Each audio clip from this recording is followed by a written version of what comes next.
morning, and welcome to Talk of the Town on 99.7, 1450 WHTC and WHTC.com.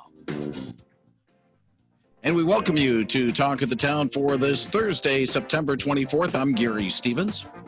We'll have some open line following the 10 o'clock news block.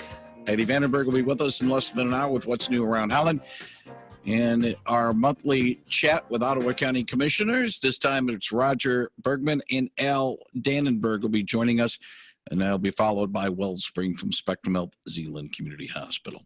In our first half hour, we are joined by Assistant Ottawa County Prosecutor and 58th District Court Judge candidate, Juanita Bocanegra. She joins us via the Zoom connection from her offices. Juanita, good morning and welcome back to WHTC. Good morning, Gary. It's good to be back. Good to have you with us, and we'll talk a little bit about the campaign, but I do want to obviously touch upon a news item involving a decision by a grand jury in Louisville. Before we talk about the merits or the reaction to the grand jury, why don't you spend a couple of moments telling us exactly what does a grand jury do? Why is it impaneled? Is it impaneled on a regular basis or on special cases? Walk us a little bit through the grand jury process itself, Juanita. So the grand jury process is something that we don't practice very often in Michigan. But it is basically a group of individuals that get together, listen to the facts, and determine whether charges will be brought against an individual. So rather than having one person, a prosecutor, review a case and decide whether charges will be brought and what the appropriate charges are, in these cases, it's a group of individuals. So it is kind of a hybrid between the charging official, in this case, like a prosecutor, and also maybe having a preliminary examination all at once, determining whether the charges will continue or not and what will proceed. The grand jury, there's a question part of the grand jury where the individual has to come before those individuals and be examined by the prosecutor and answer questions, and then the jury gets to decide, yes, charges should proceed or no, charges should not go forward. Okay, I want to sort of delve a little bit more into the grand jury process itself and try to get a little bit of more of a view of the entire process itself before we talk about the situation in Louisville and the reaction to it. Juanita, when does a grand jury become impaneled? What type of circumstances need to be happening in order for a grand jury to be impaneled in a situation? I am going to be very honest with you, Gary. I would have to go back all the way to law school because we don't use it in Michigan very often, and I've never been part of the process.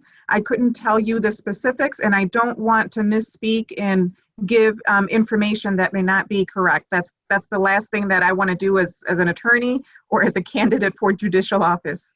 Okay. I'm happy to look into it for you. I can certainly get the information readily, right. But right, because that's a good question as to why it's not used often. What circumstances would it be led to impanel a grand jury?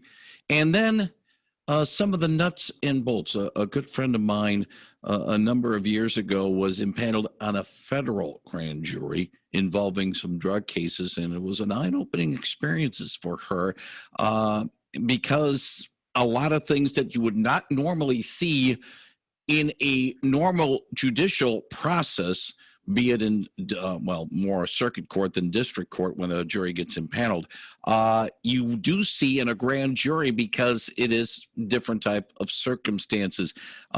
Leading questions. I'm not certain. I mean, what other changes, and I'm putting you on the spot on this, Juanita, but yet what different type of changes does a grand jury do that you won't see in a regular jury trial in a circuit court? Like I said, I'm happy to look up the information. Attorneys, we don't always have the information to everything. We don't have all the answers, but we always have access to the information, and our job is to look it up. Even as a prosecutor, if you ask me what the elements of every crime that I've ever charged are, I'm very familiar with the more common crimes that I charge on a regular basis, but there are always crimes where we have to look up the elements, and we look up the jury instructions, and we compare those to the facts, and that's how we determine what charges to bring. or we go down the hall and we ask our colleagues, and between the group, somebody will have the answers.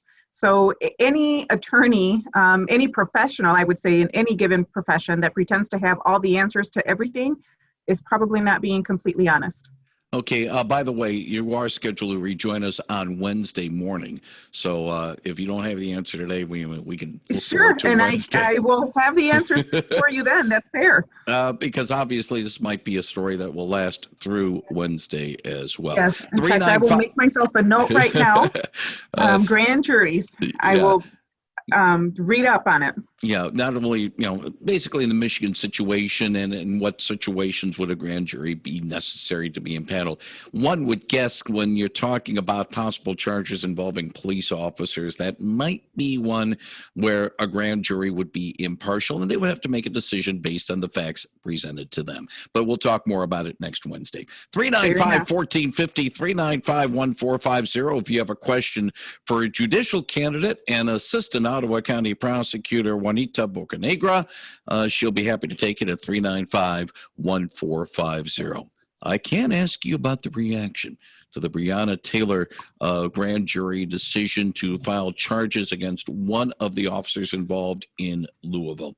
Again, I'm not going to ask you about the specifics of the case, but I'm going to ask you about the reaction.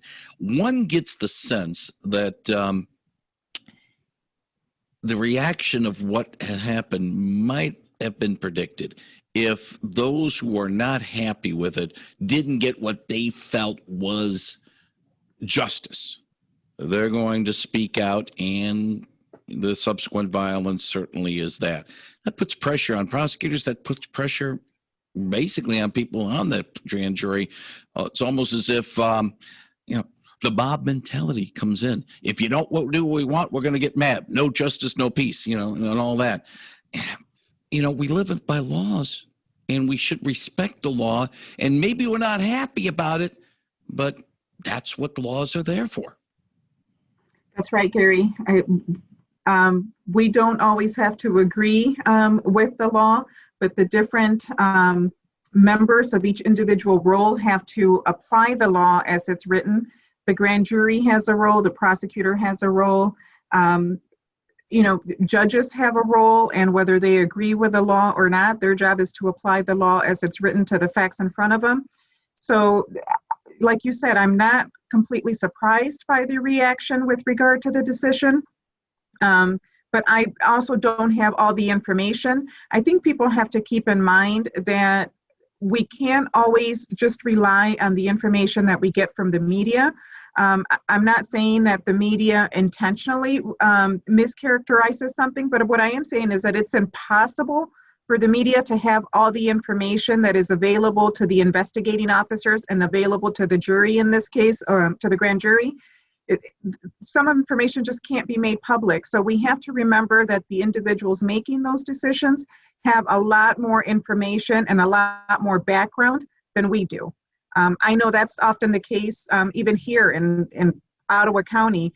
Sometimes we have information, not sometimes, oftentimes we have information that is not available to the public. In fact, oftentimes we have information that we are required to share with a defense attorney, but that we know a jury in a jury trial, for example, will never hear because it's not admissible. We have rules of evidence that we have to follow, and those rules of evidence are there to protect the integrity of the system and to protect the rights of the person facing the charges. But that just, I'm not saying it's fair or unfair. I'm just saying there are rules of evidence that we have to follow that prevent information from being made public. And I'm sure that in this situation that we're talking about, like in every other situation, we do not have all the information that is relevant to the case and the decision that was made. 395-1450 if you have a question for Assistant Ottawa County Prosecutor Juanita Bocanegra.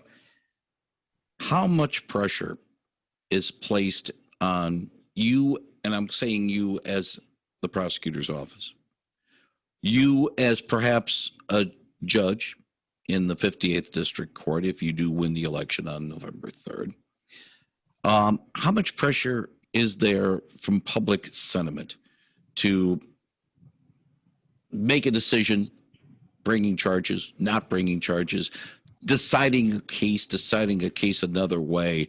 Public backlash, public outcry could come out. How tough is it to try to keep the emotions away from any decisions that are made, either you as a prosecutor right now, Juanita, or you as a judge that you would like to be this time next year? There is a lot of pressure, Gary, and keeping the emotions out of it is not always easy, even though that's something that we have to keep in mind. That, I think, is where integrity comes in, and making those tough choices and doing the right decision, not based on emotion, not based on biases, acknowledging that we all have implicit biases, but trying to keep the biases and the emotions out of it, and just applying the law to the facts, even though there may be an enormous amount of pressure from the community or from a group of individuals to either bring charges or not bring charges. We get it from both ends. I get it from victims who call and are really upset that their partner is being charged, for example, with domestic violence, and they want the charges dismissed immediately.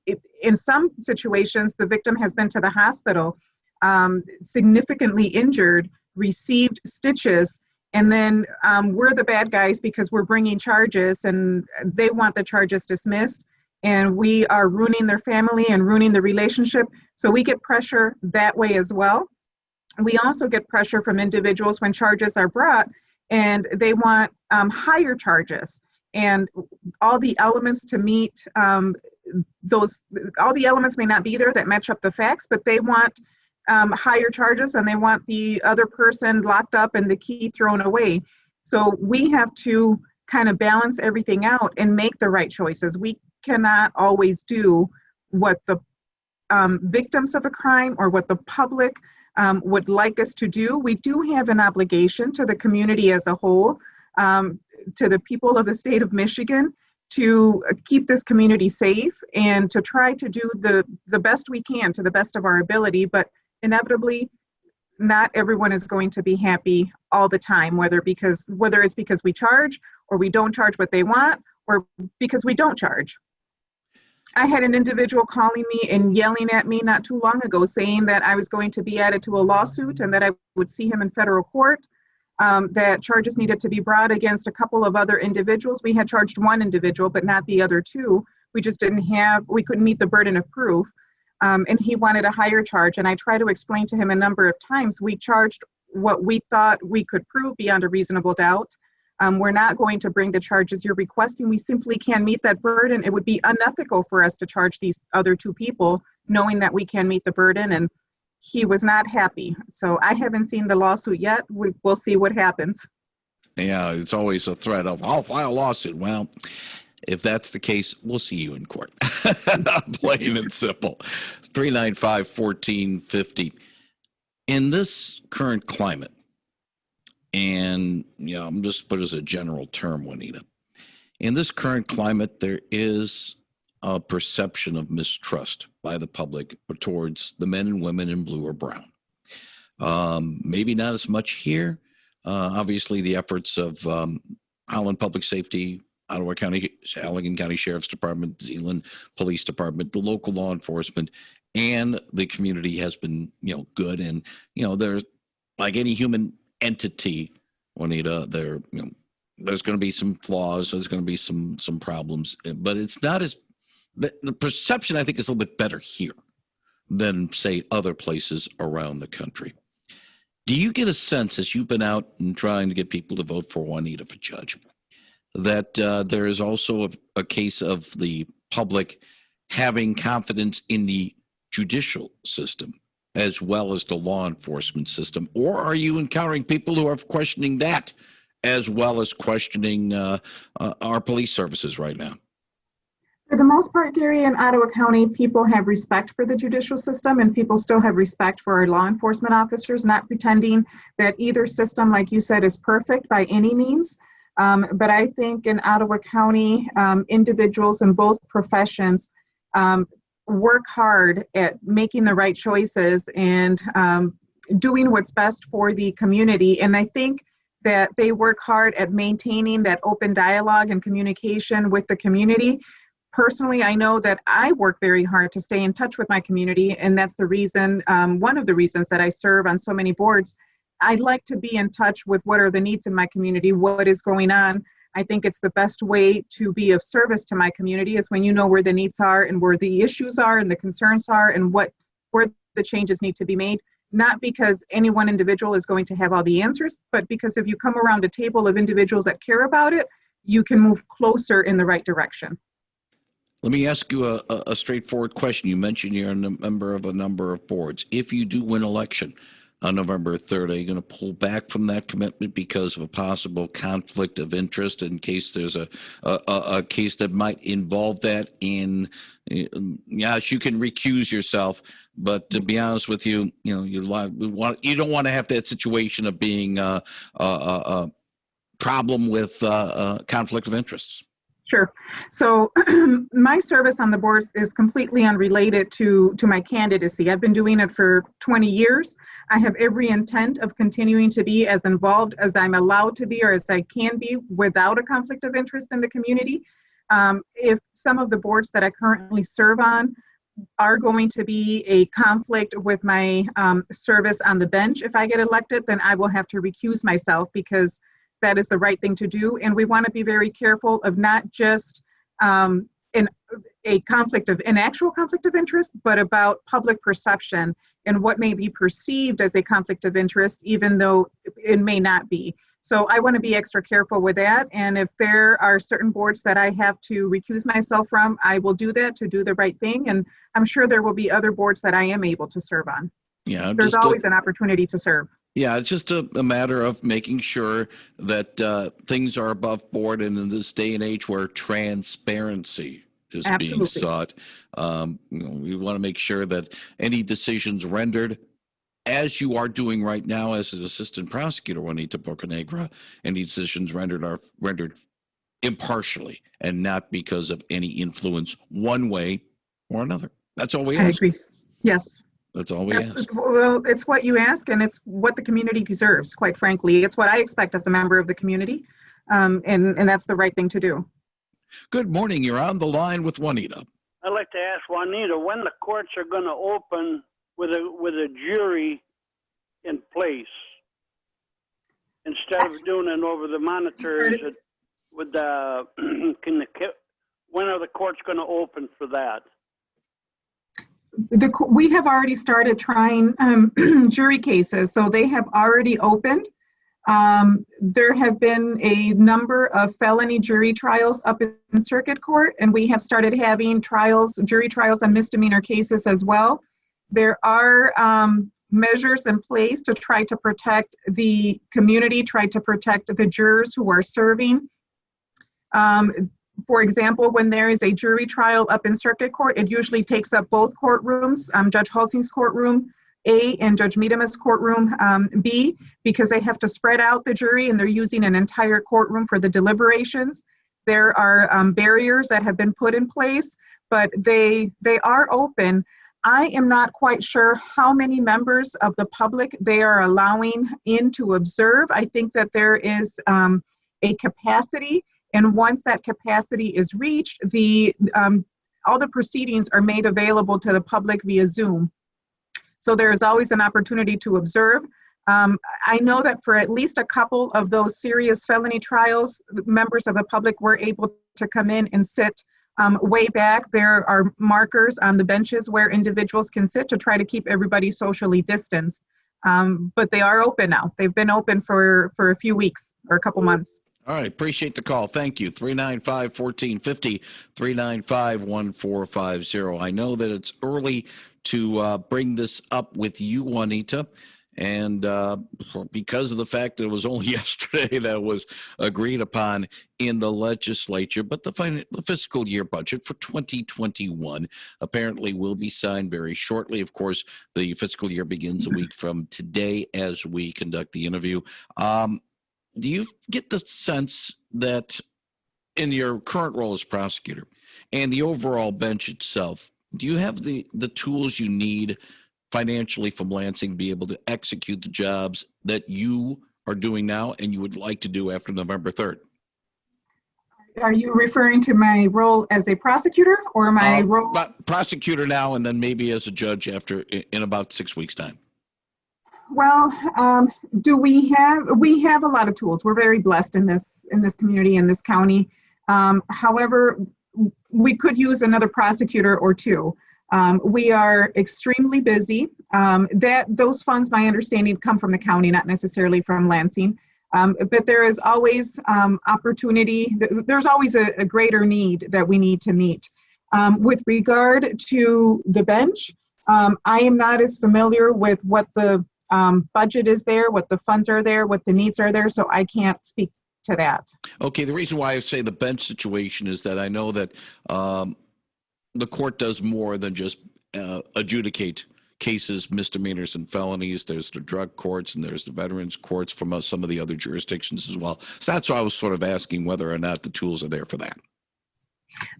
I'm not privy to that information to say. I imagine that we can always use more money to expand the programs. I know that the amount of participants are limited in each one of the programs, and part of that is the capacity has to be capped somewhere because of funds available and being able to make sure that everybody is properly supervised and that everybody's receiving the appropriate amount of support, and that all requires resources, and it requires people to come around that.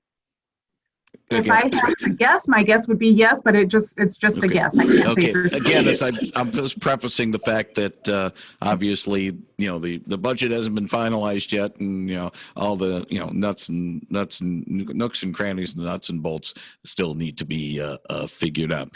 She is Assistant Ottawa County Prosecutor and 58th District Court Judge candidate Juanita Bocanegra. She will rejoin us again on Wednesday. Hopefully, she'll have boned up on the